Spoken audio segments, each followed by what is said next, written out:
Welcome into Sosa Steam Room. Today we're talking Tom Thibodeau's return to Chicago, Jonathan Toews returning to the Blackhawks lineup, and the Bears almost beating the Lions, as well as some Cubs roster moves. Hit it.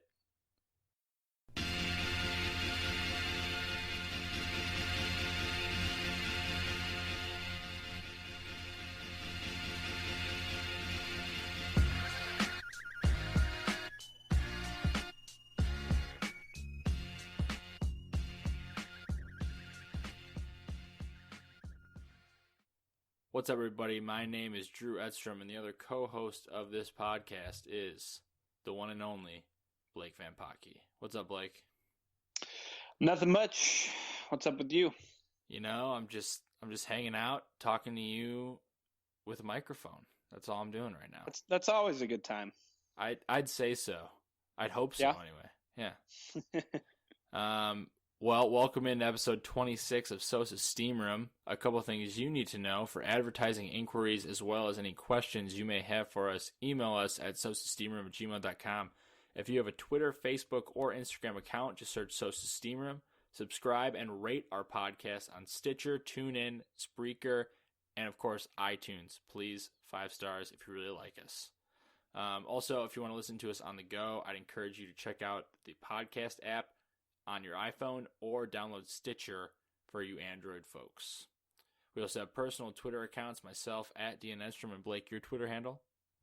At Soldier Field BLG. So smooth. It's like butter. Love it. So smooth. You got to put that on a t-shirt or something. Smooth jazz. Smooth jazz. Also, check out our stuff on sosasteamroom.com. That will give you some more information on us as well as what's going on with the podcast. You can also check out all of our episodes on sosasteamroom.com. They're all there, 1 through 26, ready for you to listen to.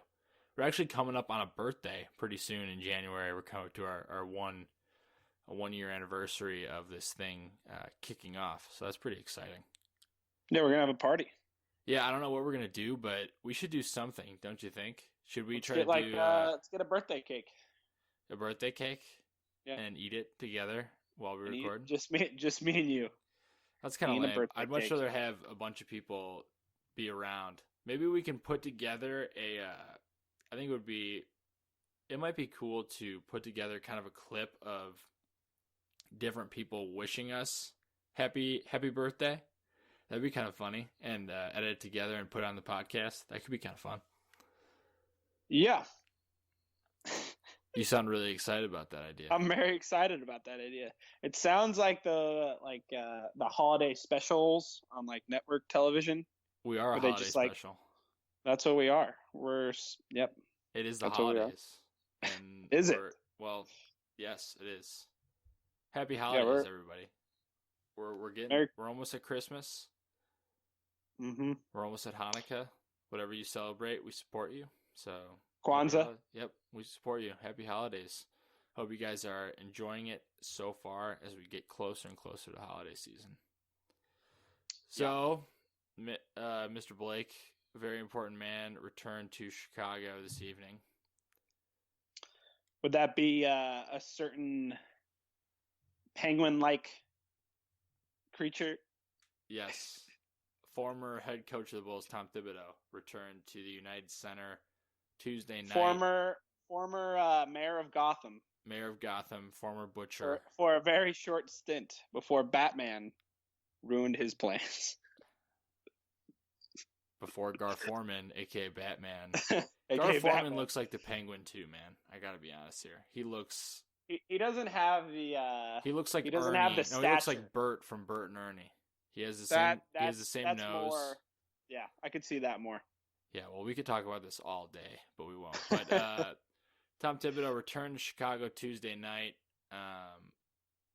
and we were expecting a lot of different things from this game. It was definitely a date that was circled on management's calendar. Gar Forman and John Paxson really wanted to win this game, and had it circled, and probably reiterated it to Fred Hoiberg. You have to win this game against an inferior team. Rajon Rondo was out tonight with an ankle tweak. Apparently he had that injury happening during practice. So he sat out tonight. and I'm all for that. The Bulls are better without Rondo. And the Bulls went on to lose this game to Tom Thibodeau's team, and I'm not very happy about it at all. Yeah, don't blame you. I'm very upset. The Bulls were up at 21 at one point, up by 21 at one point, and they wanted to lose the game. They came out smoking hot. They were hitting every single shot, defending well. It looked like Minnesota's interior defense was not there at all. Robin Lopez and Taj Gibson were all over the glass and getting a lot of great buckets around the rim. And a 21-point comeback for the Timberwolves is the largest comeback in the NBA this season, just to put that into perspective. Wow, that seems like not that much for wow, I'm kind of surprised by that. It's still embarrassing. It's still embarrassing. That is embarrassing. There's definitely been bigger comebacks, but this one stings a little bit more. That's for sure. Yeah. No question about that. So Tom coming back to Chicago. I mean, everyone was amped for this game. A lot of media attention. All the beat writers were all over it with... I was amped for this game. I mean, I was so excited. That tells you something right there. I know. Blake's the biggest Bulls fan I know. Very amped for this game. We had a special guest on at one point to just talk about Tom Thibodeau. That's true. Joel Brand. Shout out to Joel Brand. We love you. Joel Brand's a great guy. He's actually coming out with his own podcast at some point in the coming year, a Bulls and Wolves podcast. So they're going to be talking Bulls and Wolves. So we'll give you the link to that as soon as that comes out. But he's a great guest. He's been with us since the beginning. Yeah, nice insight. Yep, very nice insight. And funny. He's hilarious. So, I mean... I don't know where to really start with this game.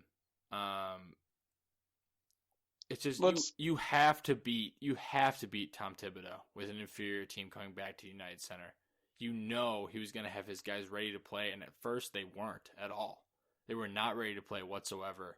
But you know, in Thibodeau fashion, he rallied his troops back into this game, and they came back and won. Yeah, the in-game adjustments, the lineups. After timeout plays, all things that Fred Hoiberg doesn't do particularly well, Tom Thibodeau succeeds in. Thibodeau carbon copies, but in the opposite way. Yeah. So let me just say this. As much crap as Tom Thibodeau has gotten over his career for maybe overplaying players or pushing players a little too hard, not resting guys, being a little too animated on the sidelines. I mean, you have a bunch of instances of him kind of being at fault for pushing us a bit too much. Taj played through like a torn ligament in his hand one season. Luol Deng had to get a spinal tap, lost a bunch of weight, and Tibbs asked him if he can go 30 like the next night after that. I mean, there's a lot of examples of Tibbs pulling a Tibbs, especially, and like, I mean, he hasn't changed at all for the most part after his 1 year off from coaching. A lot of people would think, he went around and like gained a lot of knowledge from a lot of different coaches. And, there's three guys who are up there in minutes. I'm not sure exactly who they are, but I know Towns is up there and Wiggins is up there for sure in minutes played. And he did that with the Bulls. He rode the Bulls starters to exhaustion. No matter Luol Deng. Yeah, Luol Deng. No matter what you say about him, there's no question in a basketball sense, in-game adjustment sense, the moves you have to make during a game, he is light years ahead of Fred Hoiberg and a lot of other coaches in this league, not just Fred. But tonight showed you, playing Isaiah Cannon kind of to close out the game in the fourth when the game was close, he shouldn't be in there at all. Yeah. Fred's after timeout plays tonight, brutal. Not getting on Dwayne Wade for getting back in transition defensively. It's like the list kind of goes on and on. I'm not saying this whole loss is on Fred because the players have to take some blame as well. Mm-hmm. But your guys have to be ready. You have to make the necessary adjustments, especially against a great coach returning to his own city. Yeah. But I know I've been talking a lot here. What are your thoughts on this game? Well, I was busy watching the Hawks, so I didn't catch a lot of it. I did catch some of the fourth quarter. I did see, he put Cannon in, and he was like a -15 at that point, plus minus, and games like this definitely make you kind of appreciate what you had in Tom Thibodeau back in the day. He still has his issues, but you see the smart basketball mind kind of come out in these situations, and it's weird at this point